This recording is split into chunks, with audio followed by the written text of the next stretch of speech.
আজকে দেখো আগুন ধরানো থেকে দেখাচ্ছি।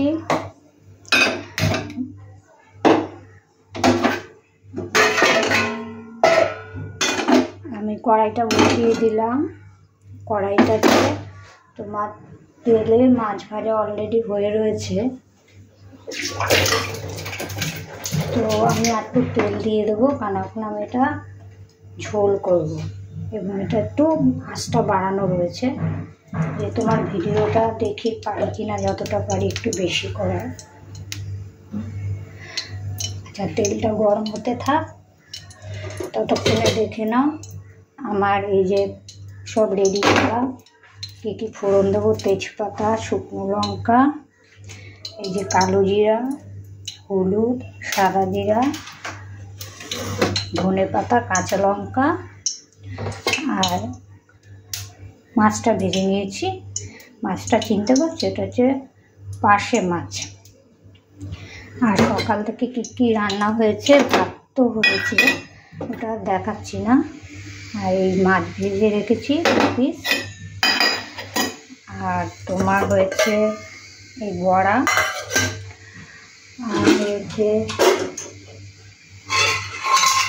এই যে ডাল, এটা হচ্ছে মুসুরির ডাল, কালো জিরা ফোড়ন দিয়ে প্লেন।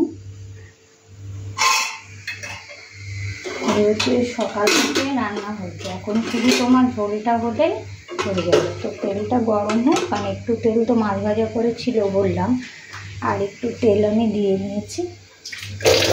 তো আমি সিম্পলভাবেই করবো আজকে, আর শুকনো লঙ্কা বাটাও দেবো না, আদা বাটাও দেবো না, কারণ আমার তাড়াতাড়ি করে করতে হবে। ওইসব বাটাতে আমি আর যাবো না, একটু টোটাল বাটাবাটি করতে দেরি হয়ে যাবে, কারণ আমার একটু বেরোনোরও ব্যাপার আছে, পড়ার আছে আর কি।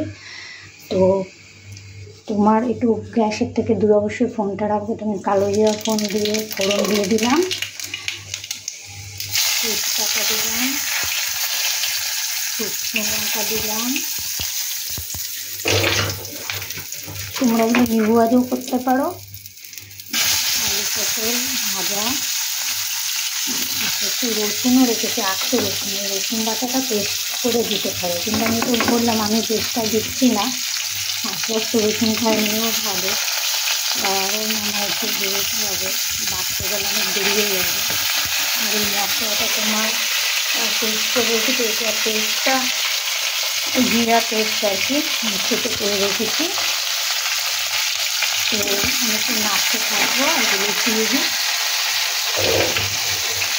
একটু হলুদ, বেশি পড়েছে অসুবিধা নেই, দিলে তখন একটু সেটা দিলে হয়ে যাবে। আর একটু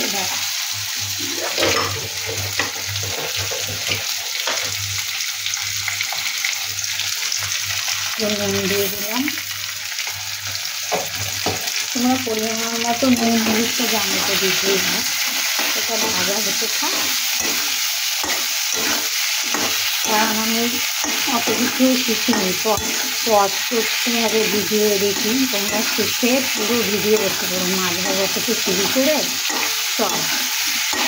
আর দেখাচ্ছি প্রচুর, সেখান থেকে দেখে ডাউনলোড করে তোমরা করতে পারো, তাহলে পুরো ভিডিও করতে পারবে, খুব সুন্দরভাবে এডিটও করতে পারবে। কিন্তু আমি এইসব কিছু করি না, ভবিষ্যতে করবো কিনা সেটা দেখা যাবে। আমরা একটা সেটা পুরো করতে চাইছি না, কারণ সবার তো ধৈর্য থাকে না, খুব বেশি বড়ো ভিডিও দেখায়। এবার যদি দেখতে পারো, ততক্ষণে শেষ করি, মানে ভিডিওটা মনে হয় শেষ করতে পারবো না, যতটুকু আর কি দেখাতে পারি। নাহলে তো আমি বলেছি যে আমি একটা ভিডিও একটা তো হয় না, ভিডিও 3টে এরকম হয়, কিন্তু এটা একসাথে আমি পোস্ট করি না, এটা একটু গ্যাপে করবো। মানে একটা দিন একটা করলাম, তো আর একদিন আর একটা কিছু পোস্ট করলাম।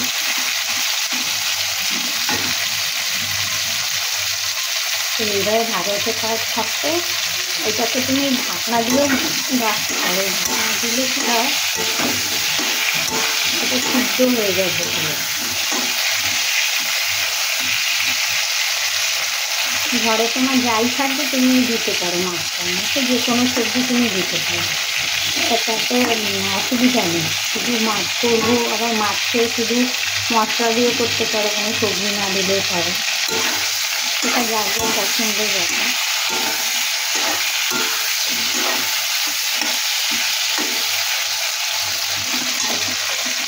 সেটা লাল হবে, আমি একটু অপেক্ষা করবো। তো দেখেছি অনেকটা টাইম পেরিয়ে গেছে, এখানে দেখাচ্ছে 5 মিনিট 31 সেকেন্ড, কিন্তু এটা না ভাজা অবধি আমি কিছুই দিতে পারবো না। আচ্ছা, ততক্ষণ আমি একটু অন্য কিছু রেডি করতে থাকি।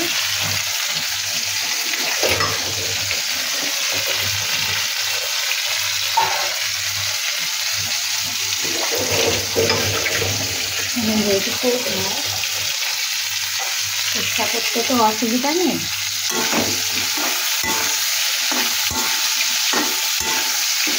তো এটা অনেকটাই ফ্রাই হয়ে গেছে। তো আমি কী করছি দেখো, আমি উল্টো কাজ করবো।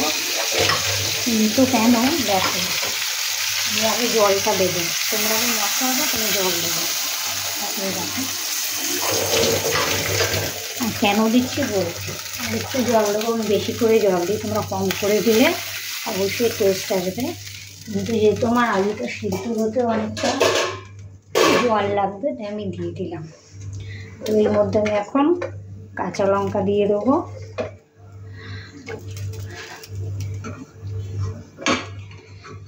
আস্ত রসুন দিয়ে দিলাম,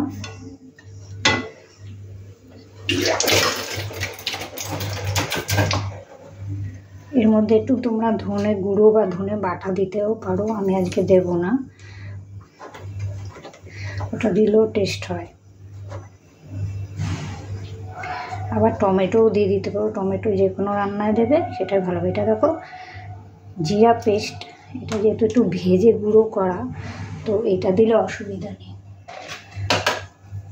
তো মশলার যেটা সোদা গন্ধ অলরেডি চলে গেছে, যেই কারণে মশলাটা আমরা ঝোলে দিয়ে নাড়াচাড়া করে জল দিই, যে সোদা গন্ধটা যাবে, তারপরে ভাজা ভাজা হবে। অ্যাকচুয়ালি মশলাটা এখানে ভাজা রয়েছে, যেটা আমি বললাম না, বলছি এটাই হচ্ছে কারণ।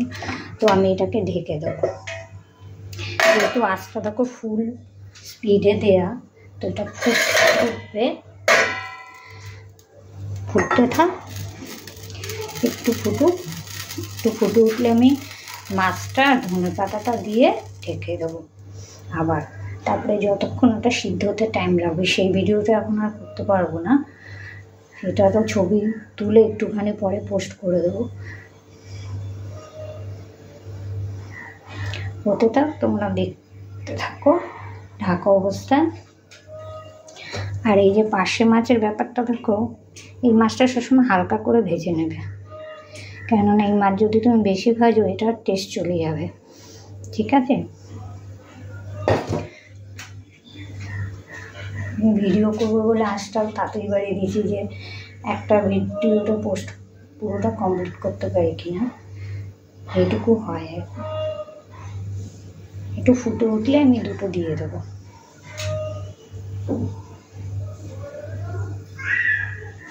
তোমরা এগুলো এডিট করে ছোট করে নেবে, কারণ আমি তো বলেছি। দেখো এটা ফুটে উঠেছে, তো তোমরা এর জন্য অপেক্ষা করতে পারো, আর নাও করতে পারো। তো আমি এটা ধনে পাতা দিয়ে দিলাম,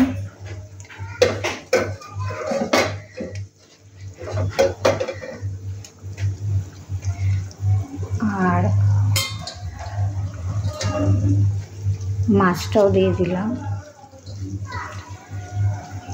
সবগুলো উল্টোভাবে করছি, তো অসুবিধা নেই, মানে টেস্টের কোনো হেরফের হবে না। তোমরা ভাবতে পারো যে উল্টো করে করছে, আমরা তো এইভাবে করি না, টেস্টে হেরফের হবে। তো আমি নিজে আর কি বলছি অভিজ্ঞতা থেকে, তো টেস্টের কোনো হেরফের হয় না। কেন হয় না সেটা তো আমি বলেই দিলাম। তো আমি এটাকে এখন ঢেকে যতক্ষণ সিদ্ধ হতে টাইম লাগে হবে, তারপরে নামিয়ে ফেলবো। কেননা না নামালে একটু নিবু আজও করে দেবো, একটু ঢেকে দিলাম, সিদ্ধ হতে, আলু পটল সিদ্ধ হতে টাইম লাগবে। তো ততক্ষণ তো আমি ভিডিওটা অন করে রাখতে পারি, এখন অফ করি।